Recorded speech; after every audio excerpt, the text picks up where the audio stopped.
Les affrontements entre le Pakistan et l'Iran en janvier ont mis le monde en alerte. Au total, près d'une douzaine de personnes ont été tuées, dont beaucoup d'enfants. Alors que Téhéran et Islamabad semblent avoir ciblé des camps séparatistes anti-étatiques, opérant sur le territoire de l'autre, l'échange de coups est alarmant. Avec le conflit Israël-Palestine qui fait rage, l'Asie du Sud semble avoir porté le poids des retombées du Moyen-Orient. Les groupes armés séparatistes, anti-étatiques et d'autres groupes militants opérant sur la base du nationalisme et de l'idéologie islamique ont accru leur mobilisation dans la vaste région de l'Asie du Sud, de l'Ouest et du Centre. Les barrières géopolitiques semblent avoir empêché des relations stables entre l'Iran et le Pakistan, principalement en raison d'une tentative commune de compétitivité régionale ainsi que de demandes hégémoniques des puissances mondiales. Aujourd'hui, sur De Facto, nous allons nous intéresser à l'escalade des tensions entre le Pakistan et l'Iran. Tensions Pakistan-Iran. Le Baloutchistan en jeu.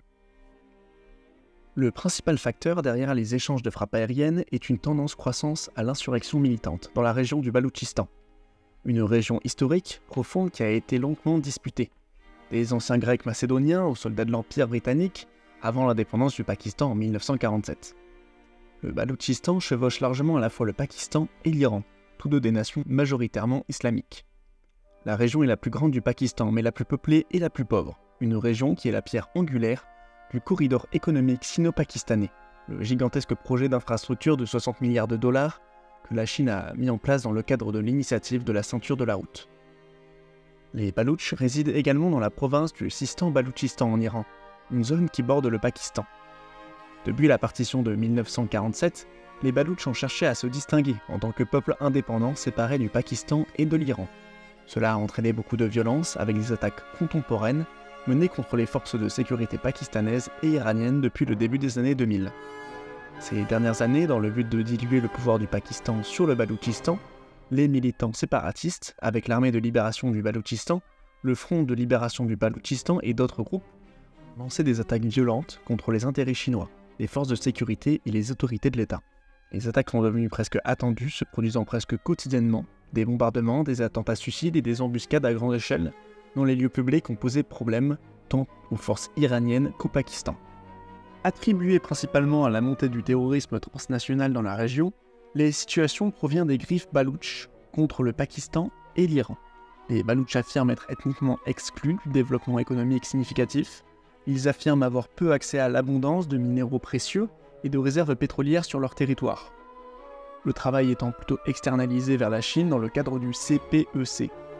En fait, Jaish al-Adl et les militants baloutches se battent pour les mêmes objectifs dans la géographie partagée Iran-Pakistan.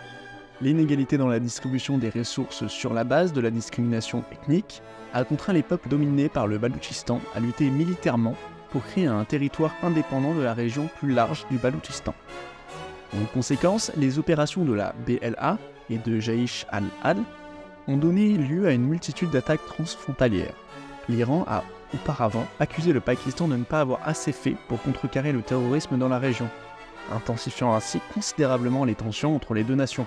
L'application par procuration de l'Iran au Moyen-Orient via les Houthis au Yémen et le Hezbollah au Liban semble avoir mis Téhéran sur les dents et prêt à prouver son autorité régionale avec une grande force.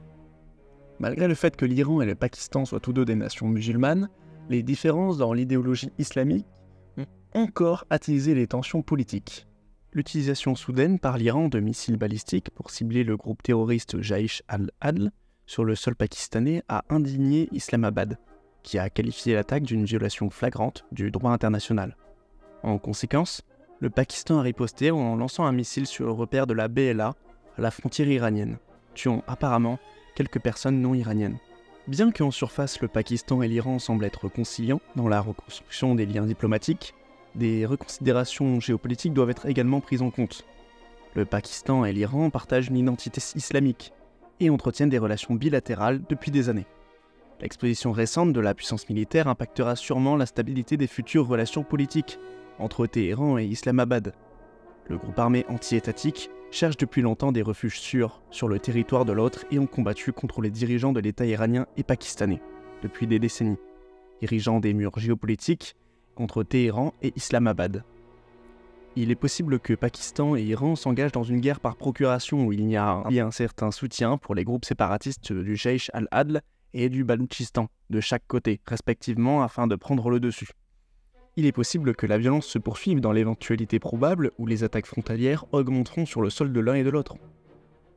De plus, l'Iran et le Pakistan ont des alliances et des intérêts différents, avec des puissances régionales et extra-régionales, ce qui peut favoriser le scénario d'interaction entre les deux pays, alimentant ainsi davantage les tensions dans la région. L'Iran a critiqué la gestion par le Pakistan de son voisin l'Afghanistan, depuis le renouveau du pouvoir des talibans. Dans ce contexte, les puissances régionales et externes chercheront leurs propres intérêts. L'Inde soutient les forces aériennes de l'Iran et l'intérieur du Pakistan sous le couvert de la légitime défense, accusant auparavant le Pakistan de soutenir et d'envoyer des groupes terroristes au Cachemire, administrés par l'Inde.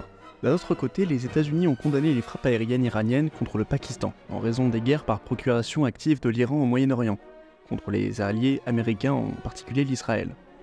Cette situation pourrait donner naissance à davantage de guerres par procuration tant en Asie du Sud qu'au Moyen-Orient où les acteurs étatiques et non étatiques saisiront par l'occasion s'assurer les intérêts régionaux en promouvant un programme par procuration. Par conséquent, de telles différences dans les alignements régionaux mettent le Pakistan et l'Iran à un carrefour. Alors que Téhéran est désireux de montrer ses muscles pour exercer une influence régionale, le Pakistan n'est pas en mesure de s'engager dans un conflit plus large. L'économie d'Islamabad est en chute libre et la polarisation politique est à un niveau record. En d'autres termes, le pays est dans un état de confusion. La méfiance généralisée envers le trucage des élections aux mains de l'armée toute-puissante d'Islamabad, dans la sélection du 8 février, d'un nouveau leader laisse l'action dans un état d'incertitude, alimentant ainsi davantage les tensions et la dissidence. Par conséquent, l'Iran adaptera sa diplomatie au nouveau programme du Pakistan et de la manière qu'elle juge appropriée. L'application de Téhéran dans le conflit du Moyen-Orient signifie qu'elle est allée trop loin pour faire marche arrière. Il ne faut pas oublier que l'Iran s'est préparé à faire ce qui est nécessaire pour protéger sa propre souveraineté. Par conséquent, il est probable que la relation Téhéran-Islamabad oscille entre le bon et le mauvais, le stable et l'instable, alors que les deux pays traversent une période de grand tumulte. Et quoi qu'il en soit, il semble que l'Iran et le Pakistan souffriront d'attaques frontalières continues accrues, ouvrant la porte à de nouvelles insurrections militaires et à des groupes violents pour infiltrer le Baloutchistan de l'Iran et du Pakistan. Les séparatistes baloutches pourraient mener des opérations militaires plus régulières contre les forces de sécurité pakistanaises et le personnel du CPEC de la Chine dans la région. Si elles ne sont pas traitées à temps, les dissensions des deux côtés de l'équation alimenteront davantage d'agitation. Par conséquent, le Pakistan fera face à des difficultés politiques et économiques à l'ère post-électorale. Cela peut entraîner des tensions entre les voisins Inde et Afghanistan, impactant les liens bilatéraux dans la région. Conclusion.